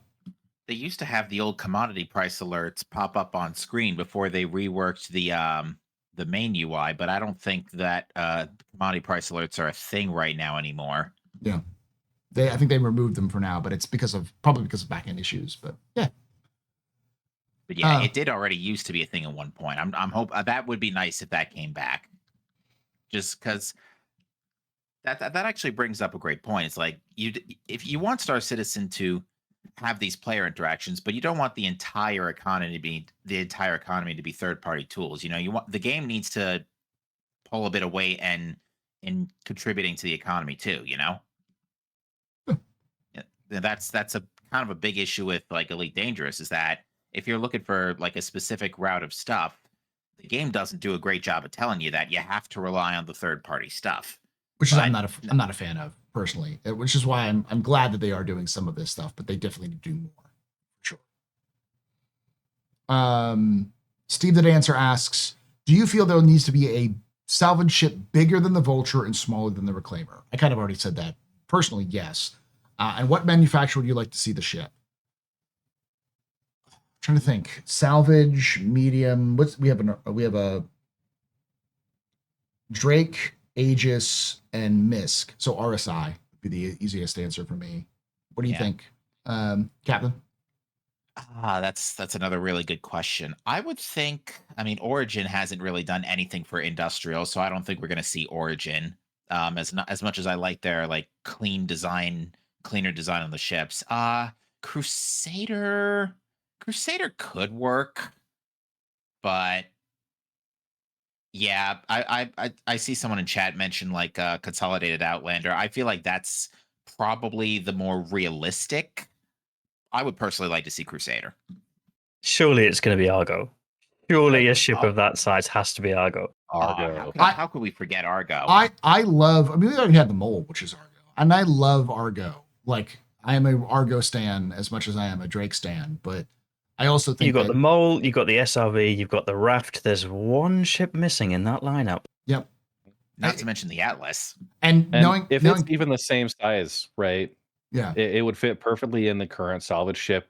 So I will say, if you made an Argo salvage vehicle similar size to the Mole that's compatible with the Raft and kind of works with that ecosystem, you'll definitely have my money. Well, I have another idea, which is based off of a screenshot of a Reclaimer that's been around in Star Citizen forever, which is one of the screenshots, concept shots with this Reclaimer shows a hard vac suit, which looks very much like a concept art for the ATLS. but with a hard shell over it. And it's 0G, and it's salvaging one of its arms. It's salvaging something. So I think we will see a ATLS EVA version, which is going to be like the Geo, and which is going to be specifically for salvage. So it can go on the ground, and it's gimmick, like the Geo can jump. Its gimmick is it can go in 0G, or it can go on land. So it can do salvage in both places. So yeah. All right. Next question comes from Elaine Anderson, who asks, "What new alien concept ship would you imagine and want for industry gameplay?" Barrister? None. I'd just like the Raylan, please. It's into production now, which we found out. Yeah. It's nice. In all seriousness, the alien concept ships tend to have a skew to them, and that can make them more complicated. I think the triangle cargo pod idea is what has made it more complicated. Mhm. So actually, I would rather see that fully considered how it's going to actually work with the gameplay systems before any new concept ship would be announced. But that would just be me personally. Mine is the weird one, which is I want to see a salvage mining vessel from the Banu. That's like a medium or one. It's a combo, like a salvage and mining ship that also has a maybe a large ship with this one that also has a refinery on board. So like both salvage and mining, because it's the Banu. Yeah. And that's how they work. So What you want is a Banu merchantman with even more functionality to it. it's smaller than merchantman, but like like a not a capital class, because people forget the merchantman's the size of a Idris now, so it ain't small. So like something the size of a galaxy. Like I want a galaxy, Banu's answer to the galaxy, but with like one side is salvage and one side is mining, because that also sounds stupid and also very interesting. Well, I mean, we did just get the Prowler utility, Yeah. right? And that's kind of their version of an industrial ship. And I think it's a really weird space for it to be in, with a limited cargo space, Mhm. but kind of promoting that stealth. I think that's the ship that comes in as far as your smuggling Oh, yeah. life there. For me, yeah, I've liked the Asperia aesthetic, but I don't know if they really, I mean, anything really Tavaran based, they're more phasing out, right? Mhm. The Tavaran are kind of this defeated race that we aren't going to really see much advancement from. I think a Banu ship makes perfect sense, since they are kind of the traders. You'd want to be able to seize the means of production and own that supply chain.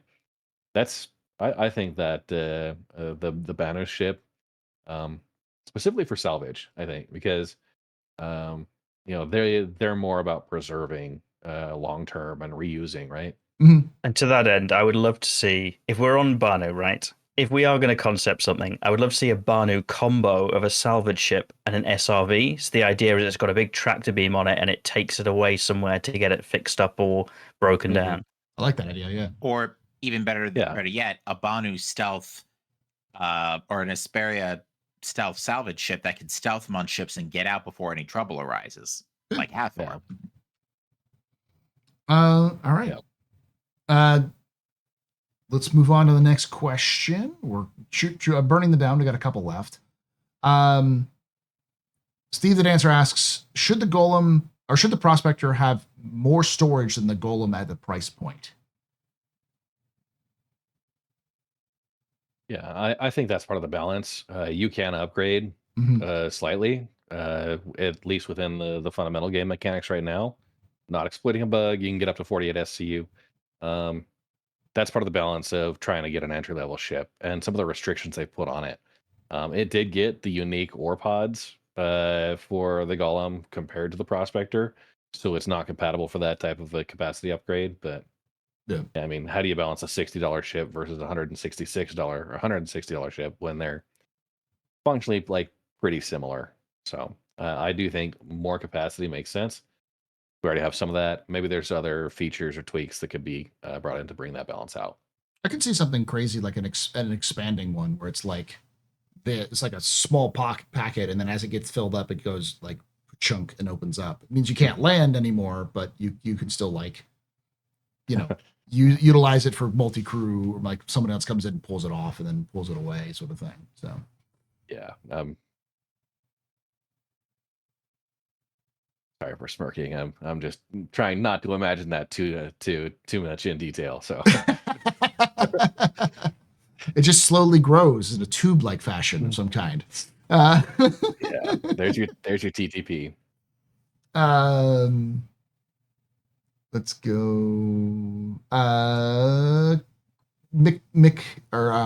MPCDN asks, do you think CIG would the Polaris hanger make the Polaris hanger a little longer, as the Vulture should fit right size pad, but it's 3 feet short? No, you can fit a Vulture in there. You could fit a Vulture in the Polaris. Yeah, I think you could fit it through the door, but it's like a really tight fit. it's super tight. Like yeah, like it kind of gets really close up to the main hangar doors. Like I think they're talking about the pad, the pad's like intended boundaries, if you will. yeah. Like It sticks out of the air shield, but it doesn't quite interact with the door. Yeah. not even no. I assume assuming I'm not misinterpreting the question. I think they mean like the y-axis, not the z-axis. The length. The length. Oh yeah, because it kind of has to go in, right? It just It gets really close to the entry doors, is what I mean to say. The on the floor entry doors. So I think on this, right, it fits, and Star Citizen players make ships fit. We are famous for making ships fit. There is an argument for every ship that, it should be bigger so that it could do this, that, or the other. At some point, you need to draw the line and say, this is the size. It might not easily fit stuff, but hey, if you can get it in, you can do what you want. I think the other thing that we should recognize, particularly as us industrial types, the Polaris isn't designed to be a Vulture carrier. Nope. That hangar bay is for other reasons. We're just appropriating it for our own purposes. So do I think that CIG should make the Polaris hangar a little larger? No, I think it's fine. Yeah, I'm agree with that. I one. think the Polaris should be able to fit another Polaris inside its hangar bay comfortably. Sir Duncan. Until I can, I need this to be the dimensional space Harry Potter tent of spaceships. Well, that's easy, Red. All you have to do is give it the same coating as a rock and just have a server error. All right, we've got a handful of questions left. Some of them are a little bit longer, so I'm trying to go through some of the shorter ones. Omega Riccara says, when do we think CIG will fix the bug preventing bag hot swapping in the field so mining ships can remain in the field while hauling ships can take the ore bags back to the refinery rather than needing to store the bags to let the UI update from 0 cargo status? About that. Are they fixed? That's been patched out for a while. I thought so, because you've been talking about hot swapping them in this stream. You've talked about hot swapping them recently. So yeah, That's we've done it hundreds of times in a what- single session without issue. What does happen is like when you pull a new ship out after you've like just done vehicle maintenance on it, or if you swap the bags, or if you like offloaded a refinery order and then pull the ship out in a slightly weird way and then store it and pull it out again. Yes, the UI will still show 00. 99 times out of 100, the game will correct itself after you start scooping something. There are rare occasions where it doesn't, and you do have to hot swap a bag to fix that, but that occasion has been exceptionally rare as of late. Okay, very good. That's why I wanted to ask that one, because I felt like that's been fixed, I think. Gin and Tonic asks, does it make any sense to anyone that the bags on the Mole have more capacity than the same size bags on the Prospector, especially when you can put the Mole bags on a Prospector and up the Prospector's capacity? No. We've got pressure vessels. You can fit a whole volume of gas in. That seems like it's almost impossible, right? Yeah. It's condensing the material there. I think it makes sense.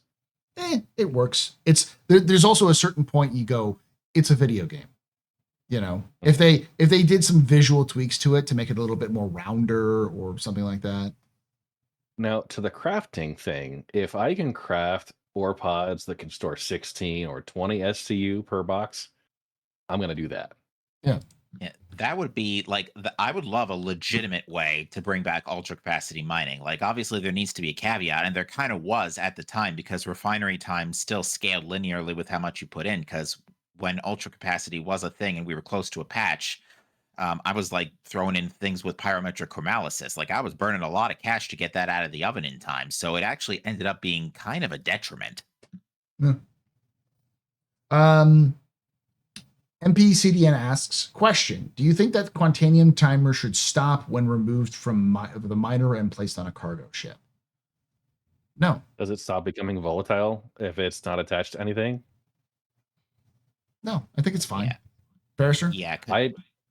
Yeah, go ahead with Forrester here if you got an opinion. No, I think it's fine. Okay. The whole point for me is it stabilizes when it goes to the refinery. So until it's been through that process, it's fine. Yeah. Do you think the timer should stop when it's stored?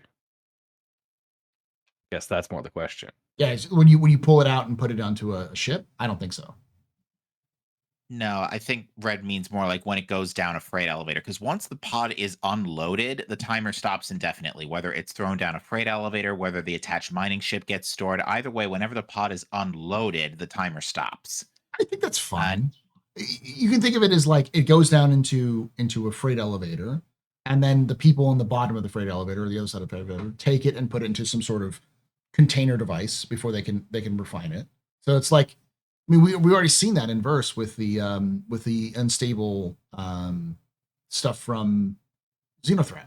Those unstable chemicals. They had Zetaprolinide, yeah. Yeah, they had those specific, like those boxes that they're in were designed to be specifically designed to stabilize them for transport. So it wouldn't be too unusual to see, like, like professional cargo handlers going, this is full of dangerous Quantanium that could explode in our face. Let's put this into a very specific container case. We have those things already in modern day for like hazardous chemicals and materials that are dangerous under pressure, that you kind of have specific devices that can control them in, Yeah, I think it makes sense. I'm all right with that as well, if only because that means, because I don't want to be on the clock the entire time I've got Quantanium. Like, if I can just get to a point where the timer can stop and I can at least chill a little bit on the walk to the refinery, then that's great. What I don't want to have happen is the timer is still running after the thing is stored, and then I go to a refinery and then all my material is inert because my elevator jammed on the way over there. Granted, that hasn't been too much of a problem lately, but even still. All right. All right. We've got 3 questions left, looks like. Well, this is a quick question that I kind of marked off because we sort of talked about it already. On the industrial mothership question, we can do that with what we already have going in the game without a big ass ship, Liberator, Prospector, or 2, or Fortune, and an Expanse, and you have a long-term mining fleet of 5 people. Yeah, I think we mentioned that when you mentioned that, Red, when the Liberator eventually will have that ability. So, especially since we know specifically the Liberator can refuel. It's one of its features, I think. Yeah. So, Wheezing Grizzly asks, do you think there are going to be livestock cargo missions for tractors or for farming as we have the Raptor? Are training beacons for players, training players to be a thing? Should be a Rock TS be a thing? Should there be animal husbandry be a thing so you can trade top tier animals with other players? Yeah. I think animal husbandry is a gameplay loop. There are plenty of people who want to play Stardew Citizen. All right, like they want to take Star Citizen and turn it into a farming simulator. I don't know if that's going to be 1.0, but I could see that happening. It's not that much of a difference between taking a wild grazer and then just now they're not wild. What do you think, Ferrister? I would much rather see them deliver the stuff that's already been committed rather than say, hey, we designed a really cool new farming system for you to all look forward to in 10 years' time. Yeah. No, I'd much rather the focus stays on making the game playable as it is, delivering the features that have been committed. If there is something along the way that is like an ancillary improvement to those systems, I will be open to it. But I think feature creep has been a criticism of this game, and I think saying, oh, we're going to have really complicated farming mechanics would be another step on that journey, I think.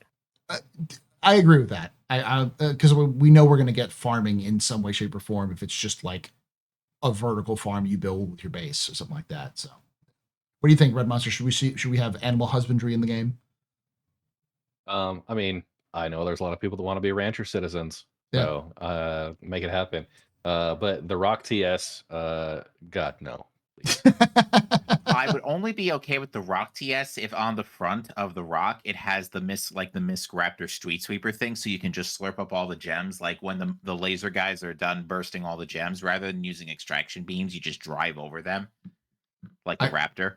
I look at the Rock DS, and you know that meme of the cat that's just screaming, "What are you?" Like that's me every time I see it. Like, why do you exist? What is your purpose? What like?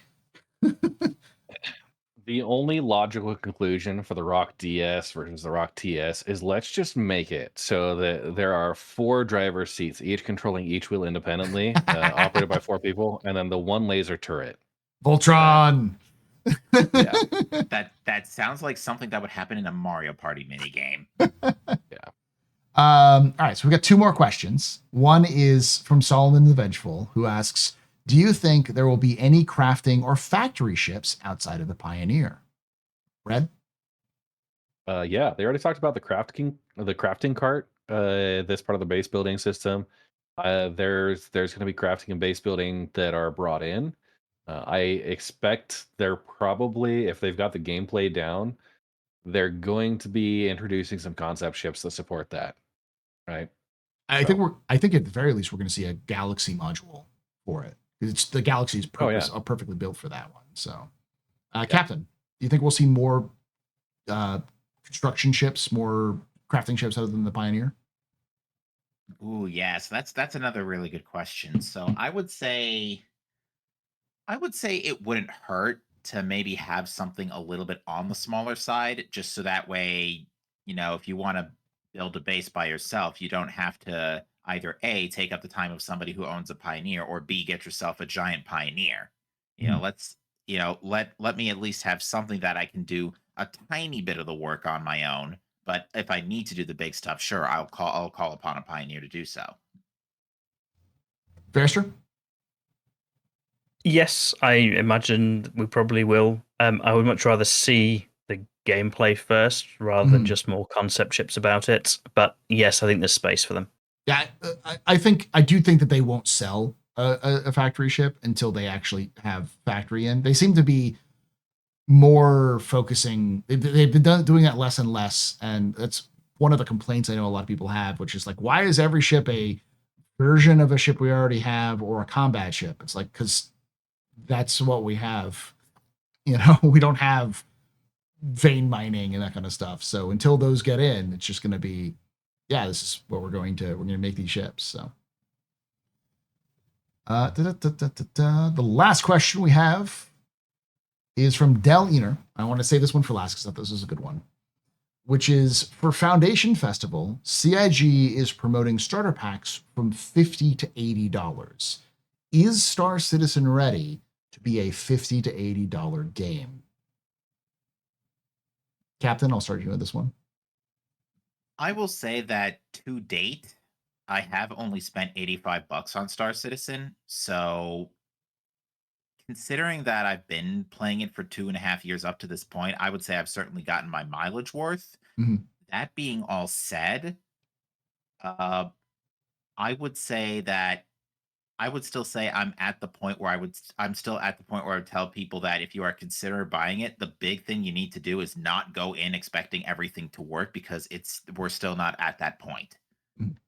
It's certainly a lot better than it used to be. I mean, like I said, we've all been here for a lot of us have been here for 318, and that year was just a straight up a train wreck. But and we are in a much better place. But I would still caution people saying that, hey, it's not too much to get in, but you are still going to run into problems. Red Monster. I'm probably a bad person to ask about this. I've got quite a bit invested in the game, but I will say that I do see it being a good $50 investment getting in. getting with the starter packages, those are great, right? Um, it gets you the gameplay experience, and from there you can buy ships in game. You don't need to spend more than that, and kind of earn your way through. So for $50 to $80, you're talking about a decent combat or cargo or racing ship. You're talking about the Golem now, Mhm.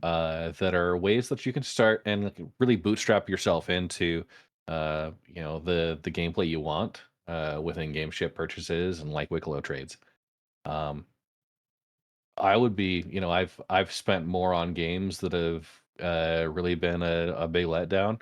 I think Star Citizen delivers a lot better than some of the games that I've spent $120 on. So I'd say it's ready for it. The playability this year, their push and their kind of cancellation of the first free fly event that they did, back at the beginning of the year, that was the right move, right? You don't want to get people in on a really bad gameplay experience, and that's what we were suffering with. So, yeah, I think where they've gotten it to, a few years ago, you say, yeah, just buy the $45 starter pack, but now it's saying, okay, yeah, you can feel confident getting a $50 to $80 pledge package that you'll find gameplay that you can find engaging and get your money's worth, if that's what it's really about. Fairster, do you think Star Citizen's ready to be a $50 to $80 game? Yes, I think so. If I assume that the premise of the question is that $50 to $80 is expensive, I think perhaps might need to just reflect on, for any of you that are the same age as I am, like that seems crazy, but that's just what games cost now. Like Yeah. you go look at AAA marketplaces and that is the price of these games. Heaven forbid you own a Switch 2 or something like that and see what the games cost over there. That is kind of a price for a major game. And Star Citizen is a major game, even with what we have now, even before it's finished. Like you can do so much in game. I could do so much more in Star Citizen than I could do in Starfield, for example. And that was a finalized title. So I think it's very playable for all the issues. I do agree with Captain that it needs to be very clear that the stage the game is at is it's not finished, it's not polished, there's more to follow, so that people know exactly what they're getting into before they spend their $50 to $80.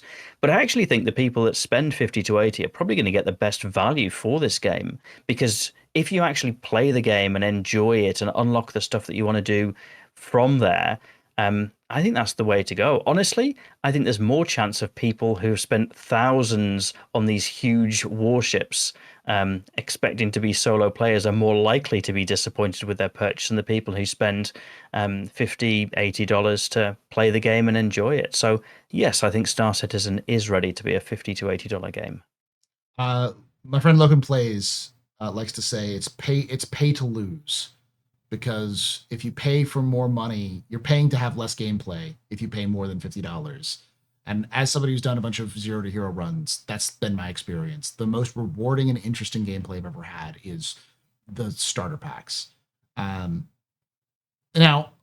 I've had issues. CIG has some weird pricing they've been doing on their website, but for the Foundation Festival, their $50 package is a discounted, it's like $51, is a discounted cutter. And I'm like, that is a much better discounted starter package than pretty much anything else out there. And it does everything you need to. It's much better than the current only $45 package option, which is the Mustang Alpha, which is good. Don't get me wrong. But I was this year's old, just like 2 weeks ago, I discovered that they don't sell the Aurora MR anymore as a starter package. And I was like, what? the Aurora is no longer? It's no longer part of the starter package. It's like, no. And they don't even promote it on their website. So if you go to the like, go through and like the little click the thing that says, hey, play Star Citizen, it goes you through the whole background of what Star Citizen is. At the very bottom, the cheapest package they have is the $50 package. And as of last I checked, it was in my opinion, the wrong package, which is the C8X. And I'm like, no, because for the same price, you could get a cutter, and I think the cutter is the better option for that. But the fact that right now it's on sale for $50 for the cutter package is, I think, is a fine one. So I think, and as you pointed out, Fairstern, I think a lot of people have pointed out, and if y'all pointed out, is that Star Citizen, to us, especially for people who've been around for a long time, may seem like it's not fully there yet. But when you take a step back and look at what's available in the game, I'll ask you this, Red Monster. Is it possible for someone to completely get a full grasp on mining to the degree that you and Captain and your group has in initially right off the bat when you first start playing the game? Probably not. I mean, they'll get in, they'll start like mining, doing a few like solo runs, but yeah, really kind of seeing what a multi-crew mole can do, the type of gameplay that comes into. There's a lot of depth to it that yeah, they could go out and mine for a little bit, and then they're like, oh, well, like there's higher value materials out there. I guess I need to study that and figure out where to find those.